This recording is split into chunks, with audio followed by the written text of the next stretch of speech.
Le Da Fresh Morning, c'est 104.5 tonnes de bonne humeur. Tous les matins sur Urban FM. Sur les 104.5 Urban FM, la station urbaine dans le Da Fresh Morning, on est avec Mosley. Mosley, bonjour. Bonjour Da Fresh, bonjour tout le monde, René Bonjour. Ruth et Fallon ainsi qu'Elvis. Alors, comment tu vas ce matin? Ça va très bien. Premier rendez-vous de la semaine. Non, hier, on s'est parlé. Oui, on s'est parlé hier. C'était en direct de Petit Paris. Oui, là, du tu as coup- fait comme un grand reporter. Oui, Mosley, depuis le gymnase de Petit Paris à Bon, Libreville. j'ai pas quand même dit ici à Petit Paris. Non, tu n'as pas dit ça. Non, tu peux pas dire des choses comme ça quand même. Faut te respecter. À un moment donné de l'histoire de l'humanité. Alors, comment ça s'est passé hier? Hier, c'était l'ouverture effectivement du dialogue national inclusif dont les travaux vont démarrer aujourd'hui. Ça, dans quelques heures, je crois, d'ici 11 heures, on aura le début des travaux. D'ailleurs, je crois hier ou ce matin, le président de la transition a fait un déplacement avec son homologue qui a été convié pour l'occasion. Le président Archange Touadéra, Archange Touadéra, qui est le président centrafricain, qui est également le président en exercice de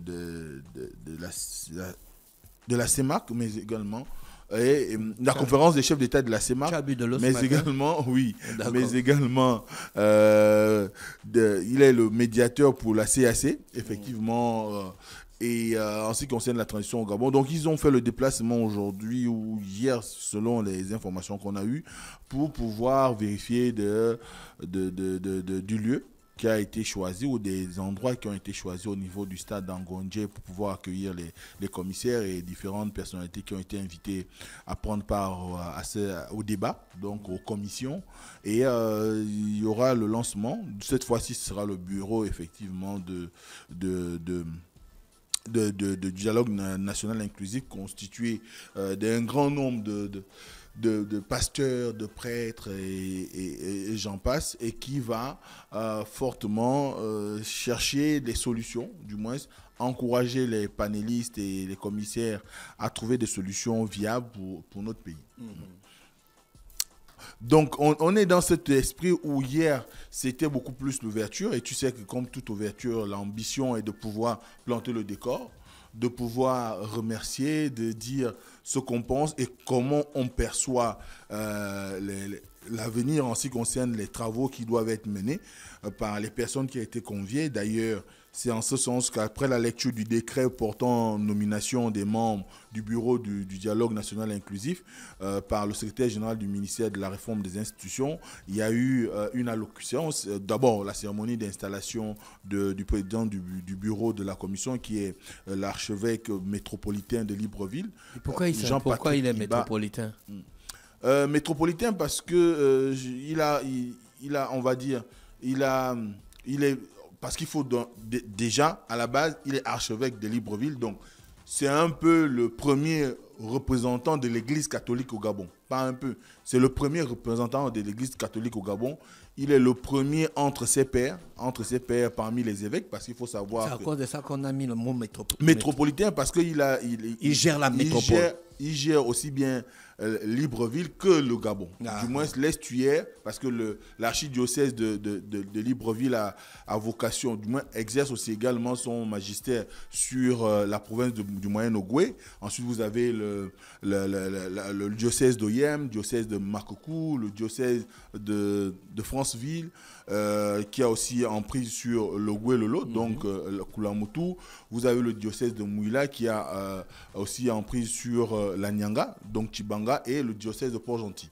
Donc, l'archevêque métropolitain est là pour pouvoir être le visage, donc le premier parmi ses pairs, et c'est la raison pour laquelle on lui accole l'adjectif de métropolitain. D'accord, c'est lui le président du dialogue. Du dialogue, c'est lui le président du bureau du dialogue. Donc c'est lui qui est chargé de pouvoir permettre à ce qu'il y ait une bonne organisation qui tienne compte de toutes les sensibilités qui ont été invitées, parce qu'il faut savoir que le mot inclusif n'est pas là pour rien. On y retrouve un peu de tout en ce qui concerne les forces vives de la nation, et vous verrez même que il y a deux jours, on a dû rallonger la liste parce qu'il y a un certain nombre de Corses au niveau de notre société qui ont exprimé leur mécontentement du fait qu'ils n'ont pas été pris en compte dans les nominations qui ont été faites par rapport aux personnalités qui doivent participer. Je prends par exemple le cas du secteur des médias. Vous avez un groupe de patrons de presse qui a fait une communication, le PAM, et qui a... Le PAM, là, c'est comment? Ça fonctionne comment? Le PAM, c'est une organisation de patrons de presse, hein, c'est une association, si tu veux, ou un syndicat, si on peut dire ça comme ça, qui est là pour la défense des intérêts des éditeurs. Ah bon? Oui, des intérêts des éditeurs et des promoteurs de presse. C'est la première fois que j'entends parler de ça. Ah, mais il n'y a pas que le PAM, il y a au moins 6-7 confédérations. De presse. De presse, oui, bien sûr. Il y a même une confédération dédiée, du moins une association dédiée à la presse en ligne. Donc, il y a autant d'organisations en fonction de ta sensibilité. Tu peux adhérer à X ou Y. Bon, après, ça peut parfois être une question de rapprochement, une question d'amitié ou d'affinité, mais le principe reste le même, c'est que ces organisations sont là pour pouvoir défendre les intérêts de la corporation. Donc, à un moment donné, ils s'y sont sentis lésés parce qu'on a appelé des personnes ressources dans tous les domaines, même au niveau artistique, j'en passe, et eux, ils n'ont pas été invités. Donc, ils ont fait une communication et là, il y a eu une liste additive qui est sortie. Et dans la liste additive, on voit bien qu'il y a au moins 4 patrons de presse qui ont été, dont François Njimbi de Gabon Review. Et après, il y a tous les autres. Donc, ensuite, on a besoin d'un environnement qui soit de nature à pouvoir créer une osmose en toutes les populations. C'est pourquoi vous avez aussi bien les jeunes qui sont représentés d'ailleurs dans le bureau à travers le Conseil national de la jeunesse. Vous avez les associations ou les regroupements traditionnalistes qui sont également représentés dans le bureau. Vous avez, comme je disais tout à l'heure, les responsables des religions importées, donc l'islam, chrétien et consorts, j'en passe, autant aussi nombreux qu'ils sont. Et vous avez les corporations sociales, par exemple, les associations des personnes vivant avec un handicap, les peuples premiers, donc les pygmées, comme on dit souvent, tous sont là. Donc, à ce moment-là, on doit avoir un environnement propice au débat, à la discussion, au dialogue, mais également et surtout à la réflexion.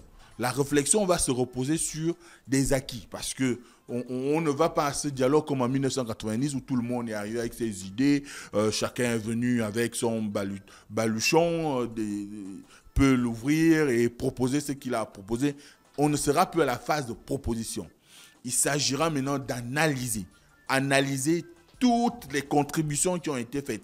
Et je le disais ici, lorsqu'on a parlé du début du dialogue dernièrement, qu'il y a au moins une douzaine de commissions. Et toutes ces commissions, chacune a une spécificité, c'est qu'elle aura à réfléchir sur des aspects clairs, nets et en tenant compte des propositions qui ont été faites. Et on va juger de la pertinence. Évidemment, il pourrait arriver qu'une commission reçoivent des propositions ou des contributions de la part des populations et qui ne sont pas en phase avec les évolutions du monde aujourd'hui ou qui ne sont pas en phase avec les aspirations de la population gabonaise. Et dès cet instant, ils devront, du moins des commissaires qui seront dans cette commission, devront travailler à pouvoir construire quelque chose qui soit de nature à s'adapter à l'évolution du monde, à s'adapter aux aspirations profondes des Gabonais aujourd'hui et de pouvoir proposer à la suite, du moins d'ici la fin du dialogue, un rapport qui soit de nature à pouvoir créer un environnement propice au développement, parce que c'est ce qu'on recherche d'abord, le développement socio-économique du Gabon, mais également et surtout créer un environnement de paix, de stabilité, de cohésion, de fraternité, d'unité, et qui soit de nature à préserver l'intérêt supérieur de la nation au détriment.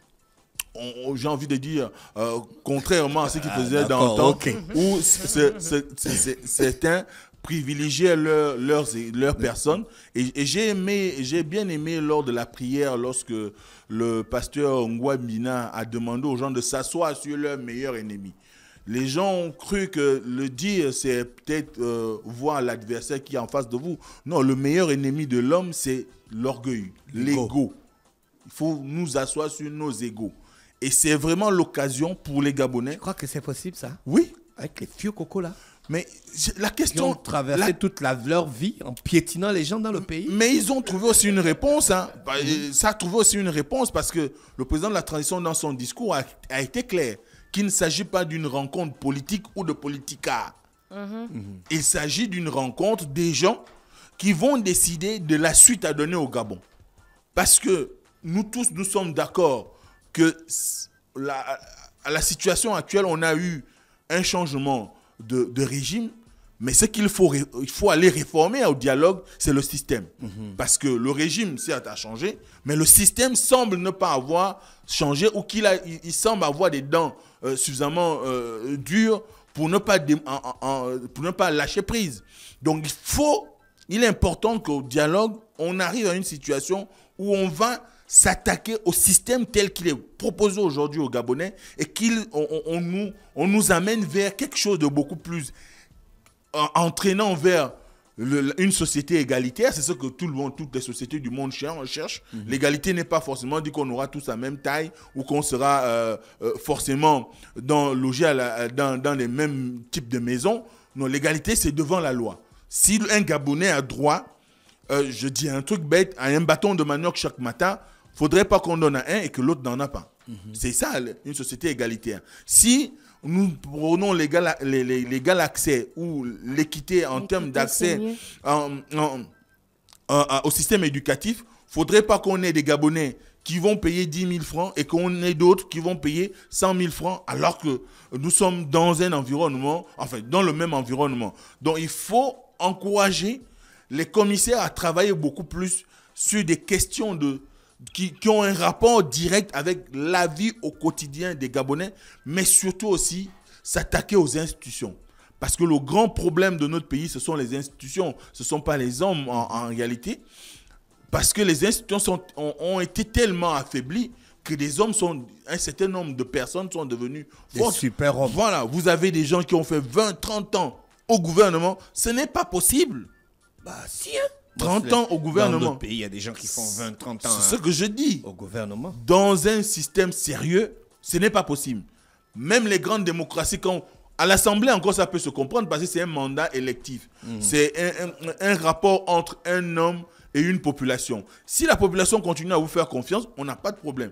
Mais un mandat qui est donné par nomination, on ne peut pas faire 20 ans. Ça veut dire qu'on a nécessairement des trucs qui vous permettent de faire du chantage à l'autorité de nomination. Ça veut dire, vous ne pouvez pas faire 20 ans proviseur sans que vous ayez eu un mandat de vos pairs. C'est une nomination. Donc, il y a autant de petites choses qu'aujourd'hui, nous devons régler parce qu'on a l'évolution d'une société tient compte également de la capacité à pouvoir aller vers une dynamique sociale favorisant, on va dire, le développement de nouvelles élites. Mais nous sommes pratiquement dans une société sclérosée. C'est pourquoi tu parles de vieux coco. Parce qu'on a l'impression que ce sont les mêmes personnes qui sont là depuis, comme qui dirait, Caracalla. Or, oui. Attends. Bon, ça, j'ai une question par rapport à ces vieux cocos-là. On a pu voir, évidemment, dans le direct, il y avait certains vieux cocos. Par exemple, est-ce qu'ils vont parler du dialogue. Bien sûr, est-ce que ces vieux cocos-là vont participer? Bon, après, il faut savoir une chose, c'est que nous sommes dans une société de valeurs également. Et je crois qu'on a peut-être la chance d'avoir aussi un peu plus de personnes qui ont des valeurs et qui, au regard de ce qui se fait, on a envie de croire, ont voulu quand même donner, on va dire, respecter le caractère, on va dire, enfin, respecter le droit d'aînesse. Parce que nos sociétés africaines ne fonctionnent pas sur le modèle de l'Occident, forcément sur le talent. Il y a aussi le droit d'aînesse qui a une part importante. Et c'est pourquoi vous allez voir que chez nous, on parle des dignitaires. Donc, il y a des gens qui sont allés assister à l'ouverture, mais qui ne sont pas appelés au dialogue. Okay. Il faut comprendre ça. Merci. Vous avez, par exemple, Louis Gaston Maïla, il n'est pas appelé au dialogue, que je sache. Vous avez Pierre Craven Manga Moussavou, certes, il a fait le déplacement de Mouila pour Libreville, comme il a si bien dit sur une chaîne locale, mais n'empêche que ce sont les membres de leur formation politique qui vont participer au dialogue. L'objectif ici, c'est de pouvoir créer une osmose, parce qu'on n'est pas aussi dans un environnement comme celui qui a été dans le temps, vous vous souviendrez encore de la fameuse phrase d'Ali Akbar Onanga, on ne fait pas du neuf avec du vieux. Bon, ça a irrité beaucoup de personnes. Moi, j'ai pu voir une personnalité telle que Paul Malekou aller assister à cette ouverture. C'est un monsieur qui est là depuis pratiquement les années 50. Il a été des gouvernements de Léomba, donc c'est quelqu'un qui connaît bien l'histoire politique de notre pays. Mais il a émis des réserves dans une interview qu'il a accordée à des journalistes en disant que lui, il veut croire que cette fois, le Gabon va réellement amorcer son engagement ou bien son développement et atteindre vraiment l'essor vers la félicité, parce qu'on a eu une série de rencontres nationales, mais ces rencontres n'ont jamais fait l'objet d'une matérialisation ou d'une concrétisation sur le terrain. Et à partir de cet instant, la seule manière pour lui d'être confiant dans ce qui va se faire, c'est de pouvoir lire les conclusions et de voir comment on va implémenter ces conclusions-là. Et c'est ce qui est d'autant plus important aujourd'hui, parce que même le président de la transition, Brice Koté Oligui Nguema, lui-même, il a fait savoir dans son discours ou son allocution d'ouverture que tout ce qui sera pris comme décision au niveau du dialogue fera l'objet d'une loi. Donc on a au moins déjà la garantie que bon, les militaires ne disent jamais une chose et ils arrivent à faire le contraire. C'est un peu difficile. Donc, on donne le bénéfice du doute à cette parole. À ce moment-là, on va attendre les conclusions et on verra ce que ça va donner. Donc, l'ambition aujourd'hui, c'est de vraiment être dans cette osmose qui ferait que aussi bien la jeunesse, les femmes, les vieux, les adultes, les personnes vivant sur notre sol qui ne sont pas des Gabonais puissent se retrouver dans une situation de confiance. Parce que ce qui nous manque aujourd'hui, c'est la confiance. On n'arrive plus à avoir confiance aux hommes politiques, on n'arrive plus à avoir confiance aux administratifs, à nos frères, à nos sœurs. On n'arrive plus à avoir confiance même à notre pays. Même aux garagistes, on n'a plus confiance. Voilà. Donc il faut qu'on recrée ce lien de confiance-là qui ferait que la situation qu'on a connue d'antan devient, du moins qu'on sorte de là et qu'on s'inscrive dans une perspective qui voudrait que nous soyons clairement engagés vers le changement. Et le changement, nous n'allons pas le produire de façon parcellaire. Il faut que ça soit un mouvement d'ensemble. Et je crois que c'est la raison pour laquelle le thème qui a été choisi pour ce dialogue est « Ensemble, construisons le Gabon que nous voulons ».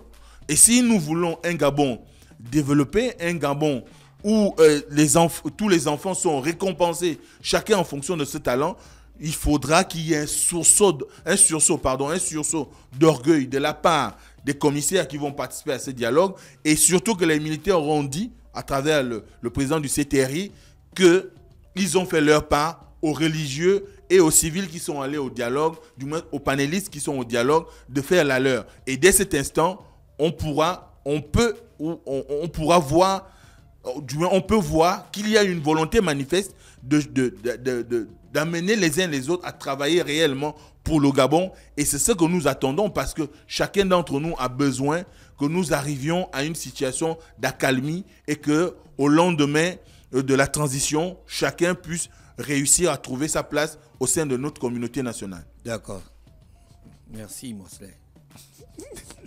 Merci, Mosley, avec nous ce matin sur les 104.5 Urban FM, la station urbaine dans Luda Fresh Morning. Voici l'horoscope des auditeurs. On se retrouve demain en mode old school. Pour connaître ce que vous réservez.